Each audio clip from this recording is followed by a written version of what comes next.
Welcome back. In, I'd say 1993, I found myself in a Toyota factory in Japan, watching the first robots work alongside humans to build cars. I thought I was in a scene of the Jetsons, and it definitely felt to me like a futuristic TV show. But 30 years later, crazy to say it, here we are, and our next guest is pushing what I saw all that time ago into our reality every single day. Matthew Chang is the founder and CEO of Chang Industrial, and he is a futurist as a human. He's an engineering professional, but he has created a futuristic company, and they are doing everything in their power to create tomorrow today. Matthew, thank you for coming to Good Day, and I love the conversation around what's coming and the world of engineering, the way you approach it by really bringing tomorrow to life. So tell us a little bit about your background. How did you get here? Well, hey, Lauren, and it's good to be here. I followed a traditional engineering path. My first plan was to join the Navy, and I went to Georgia Tech on a Navy ROTC scholarship. And while I was there, they downsized the program, and I was on the wrong side of the downsizing. That pushed me into a pure professional engineering path where I went, graduated from college, apprenticed as an engineer, and then got licensed as a professional engineer. And I took that show on the road. I was the young engineer will travel at a globally expanding company. So I had the good fortune of opening up engineering offices across Asia in Shanghai, Singapore, and Kuala Lumpur. And then when I got to do it for the fourth time, I said it will be in Jacksonville, Florida. And I opened my fourth and last location in Jacksonville. And so that's kind of my path. I got to see global engineering. I got to see technology, especially through a cultural lens. And then as I came back to the US and started my own firm, I got to figure out how I wanted to do it. And so what drove you to this kind of technology? Really, we hear a lot of buzzwords, right? It's like robotics, automation, innovation, AI, but we may just hear it. You're actually doing it and using it. So how does that evolve? Super. I wish it was all my idea, but it's not. It was I had a couple early customers that were just big champions of trying to do something futuristic. And they just needed a small enough, hungry enough firm that would go out there and try and do it. So we had the benefit of doing a lot of first of a kinds in the industry around robotics and the connection between AI and robotics. And that was really driven by our customers giving us a challenge. And then we had the good fortune of building a great team and being able to execute on that challenge. So I also know that given your own global experience and work experience in all those different cultures, different places, you have actually focused very much on bringing all that diversity into the company.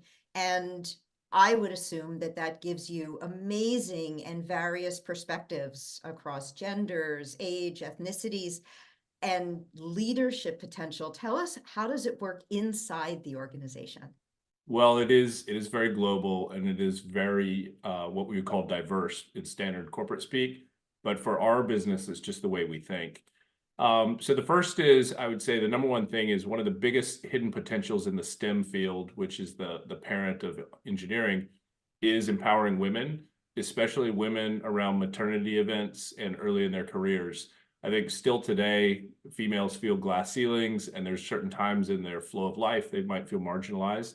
So we've really sought to unlock that, and that is a strategic recruiting advantage for us, is that especially if you're a mother that is pregnant or has young kids, we're creating ways that you can do great work and have a great family balance. The next is we take Gen Zs and we take boomers and we just mix them together. And we don't have titles inside of our company. You might see some externally for client-facing purposes, but inside the company, we sit all around the table together as equals and peers, and we value young ideas versus experienced ideas. So that's one. And then finally, the company is led by millennials. We're the whole leadership of the company is millennials. We are certified as a DBE, a disadvantaged business, and we're overrepresented with, ethnic minorities and females in our company. All of that makes us stronger, and it gives us more resiliency at the ideas table. And how much of this is remote? I mean, how many of your team are actually in person versus how many are around the world in all those global places? It's totally remote. The majority of our team is located in the United States. Our two biggest hubs are in Jacksonville, Florida, and Denver, Colorado. We do have team members contributing from Malaysia. We have team members contributing from South America. So we give those people a chance to opt in, but there's a time zone effect where if you want to reach me, it needs to be more or less around my family life cycle. So we do have a bias towards Eastern time zone and Mountain time zone. Okay, but you're making it work. And I feel like that's a little bit of what happened here for us on Good Day, right? COVID forced us to go remote. And Really? when you can open up the world as your audience and also as your guest list, you're talking to me from Jacksonville, Florida, and we're the richer for it. So I think what you're doing overall with the whole and taking advantage of everything that's available to you today.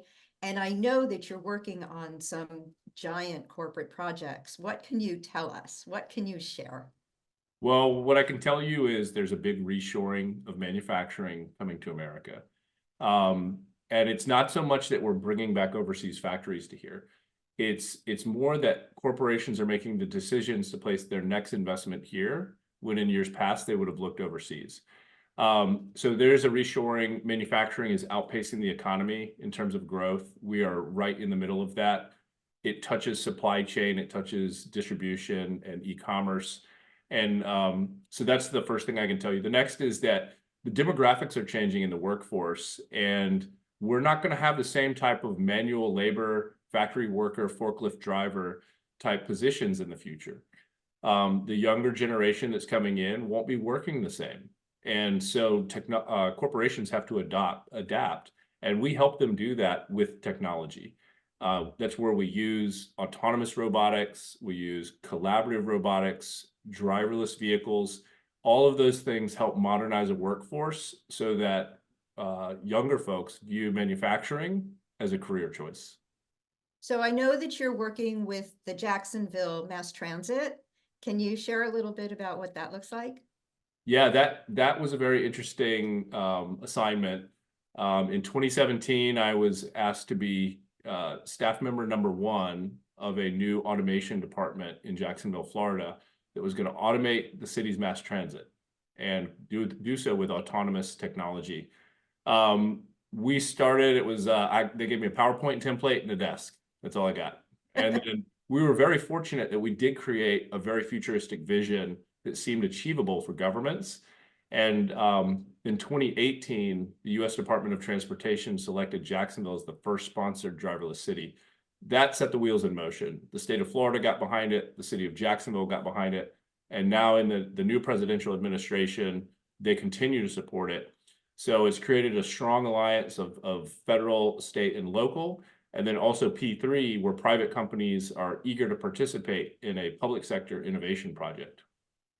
That's incredible. And yes, I think, it's a great example of what is happening around the country in terms of rebuilding and bringing manufacturing and the infrastructure pieces back.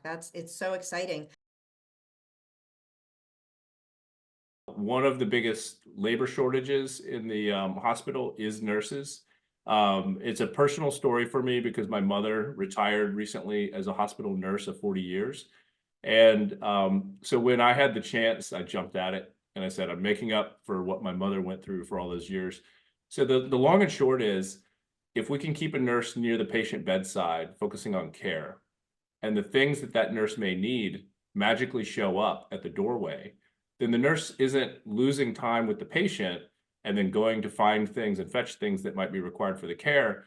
All those items are arriving at the patient door, and the nurse is able to get more care done and create better patient outcomes. And so we're excited about this. We want to see more energetic nurses, and we're optimistic that if this system goes off as it's promising to, then nurses around the country will be saying, hey, me next, where's my robotic system?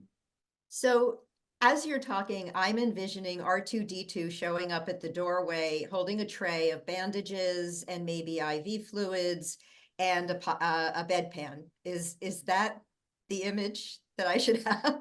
Well, you're hired. First off, you're hired. It's a little bit more industrial than that, as we started talking about manufacturing and then also moving people through autonomous transit.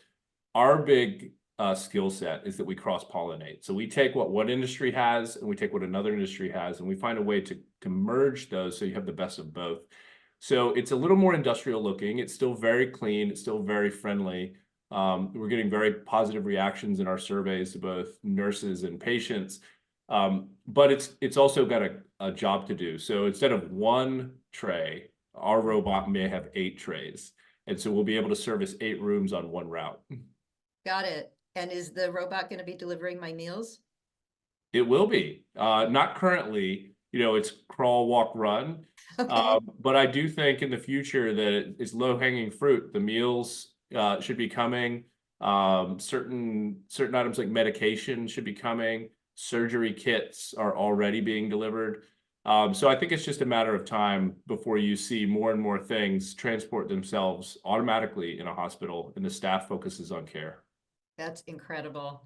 Now, you are also coming upon, at least I've heard word that you've got a really ambitious project coming up. So I lived in New York City for many, many years.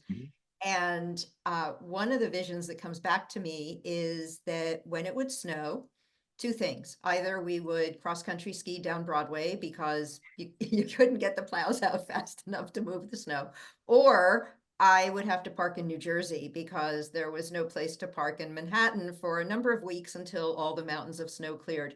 But you have a project coming up that's going to change the function of these snow removal. That's just my vision of it, but I know that the whole country has a much bigger plan. That's right. Tell us a little bit about this new partnership, this new project. Yeah, we are excited to announce we formed a joint venture with a leading snow removal company from Idaho. That company is called Kodiak America. Our new venture is called Kodiak Technologies.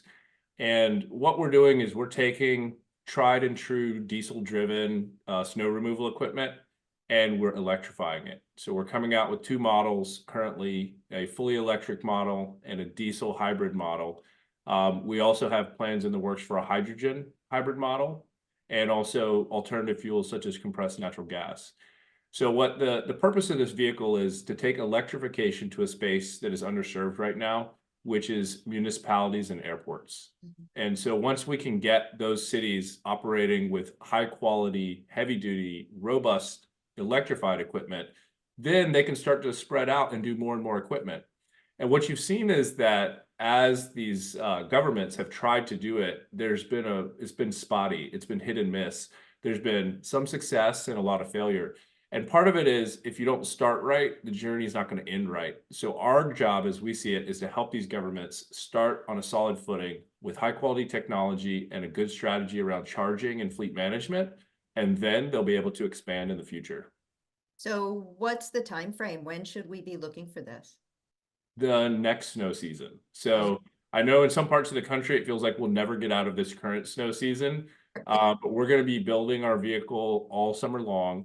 And then we'll be testing it in the fall. We will be ready to rock and roll come January of 25. And we will actually demonstrate our technology on airport properties. And we think that's kind of the most critical, because when it snows at an airport, everybody loses, right? And so we want to be able to keep America's airports open, even in the worst winter conditions, land the planes, get the passengers off, and get the next folks on their way. Amazing. It's just so much exciting work coming out. And Matthew, where can our viewers learn more? Where can they go to see what you guys are up to? Well, we spend a lot of time on our website, so changrobotics.ai. You can also find me, Matthew Chang, on LinkedIn. I'm very active there and see our company's activity there. Of course, we're also out in the community. So the communities that we're in, we do our best to be engaged and serve in different ways. Absolutely. Thank you so much for sharing with us. It's been a joy to have you, and I'll look forward to having you back for an update. Thanks, Lauren. And we'll be right back.